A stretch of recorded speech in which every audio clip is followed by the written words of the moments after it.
ay pamaagi, step by step. Okay, dili lang pwede nga pasagdan. Okay, 5. He or she should ask permission to any church leader. Kung kinsay naa diha, ang chairman, president, the elder, the resident pastor ang naa, if he or she leave their church jurisdiction. Okay? Kung mulakaw daw ta, we should ask permission. Halimbawa, si Vincent mo atog Usamis kay layo man ang imuhang kuan. So mo travel ka, so you should ask permission, pastor or kinsay na diha mato sa kog Usamis. Yan ako'y paliton. Ingani. So, we should ask permission. Dili pwede nga mulakaw ta nga wala kabalo. Mangitaon na lang, tuktukon ang atong gipuy-an, wala kabalo. Even ang atong gipuy-an, kung nakipuyo na ta, wala sila kabalo, asa taning lakaw. Okay. So, church, or we are going to live with our church jurisdiction. Kaya mahulog tag walay batasan, anak, kung nilakaw ta nga walay pananghid. May panghiro.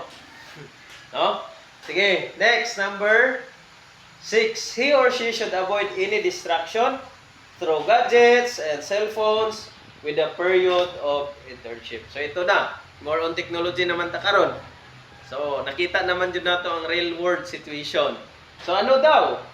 Kinahanglan i-avoid ang any distraction by using our gadgets and cell phones. Sa unsa man ang abahin nga nakahimo nga naka-distract. Ahaman. Study. Sa study. Sa... Dili na ako maka-perform sa saktong mga buhaton kay maliit na kay sige cellphone. Ayun, yung the best cling. Oh, kay ting prayer meeting na nag-attack pa ka cling. So nahurot na ang imuha nga oras. Ikaduha unsa pa? Kung naa ka sa balay sa membro nga nay kusog nga internet, unsaon man na nato? Gamiton. Ha? Make use of that time. Make use ka na internet. Guban. No, that is wrong. So distraction man. Ning lipay ang membro kay gibisitahan ta, pero wala na mo kay istoryahanay. Wala na mo pangamusta man mo dihati, ngani igsuon. Kay sige ra ka og cellphone. So we are going to avoid. Kung naaman galing, itago lang sa bulsa. Then kung naay ganahan gyud dalikyat lang.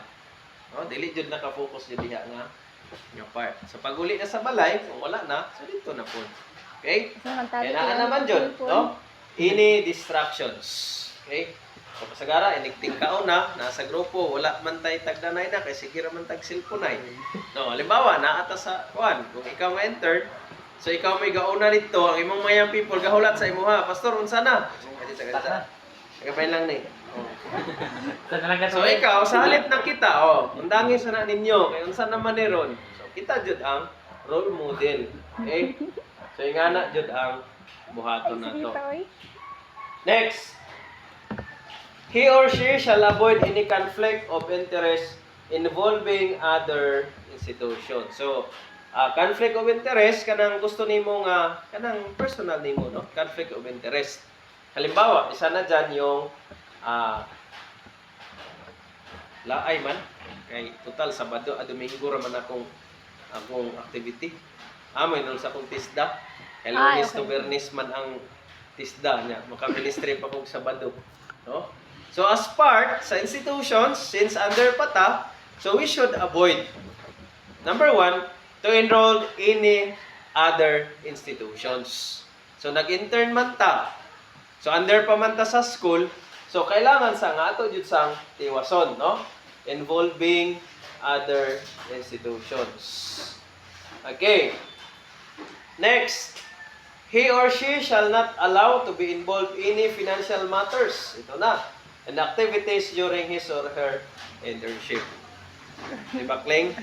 Okay. So ato yung pasabton, he or she shall not allow to involve any financial matters. So isa na dyan yung panghihiram, paggamit sa kwarta sa church, or manggamit sa mga members, or unsa pa da nga makahimo nato kay naka-focus na ta sa money. So we should avoid with that, no? Especially ana naapata sa ato ang internship. Sir, nakipamutan na, sir. Yes. Nahitabo sa ako lagi, sir, nga ako may gihulaman, okay ra na. Nag-need man gud po sila. So, Naman ko yung mga pinansyal, so akong gihatag gipahulam sa ila. Dayon nabayaran to wala. Nabayaran na biya po. Okay ra. Na times ko. Oh. Okay ra. At least dili ikaw. So wala man kay pagsupak ato kay ikaw man ilang gihulaman. No? Gawas kung kitay nang ulam, then wala pa jud nato gibayaran. So mo na problema. Nahuman na lang tag intern. Okay? So we should avoid when it comes to money. No? Kasi magka-problema na ang mga membro na to, dili naman yung bakay na discourage na. Okay, number 9, any violation shall result to sanction and possible expulsion. So, sa may mahitabo na, Pastor, naamang ko'y kuwan din nga nasupak yun na mo. So, any violation shall result to sanction. So, when you say sanction, ano? Kapila, kausa, katwa, katulo. And then, napay possible expulsion. So, maingon na lang ta nga, ang advice na lang, sa maayo nga, maulit na lang sa, no? Sa sa inyong nagikanan, dili pwede niya kay og si Pastor Tongga pa niya Ginoo ray bahala na. Pero previous si Pastor Tenero wala naman siya, pero sa mo adjud na mangyapon sa Pastor Galvez, advice to go home yun. Kaya mao man gyud po na sa una pa pod, no?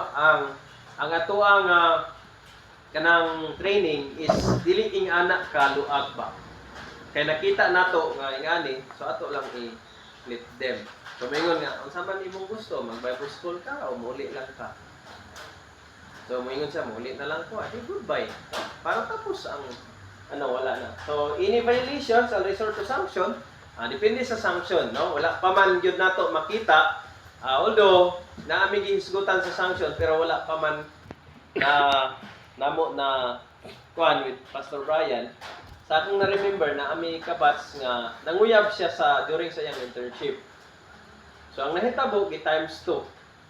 Sa halip na 9 months ang iyang internship, so nahulog siya og 18, 1 year o katunga.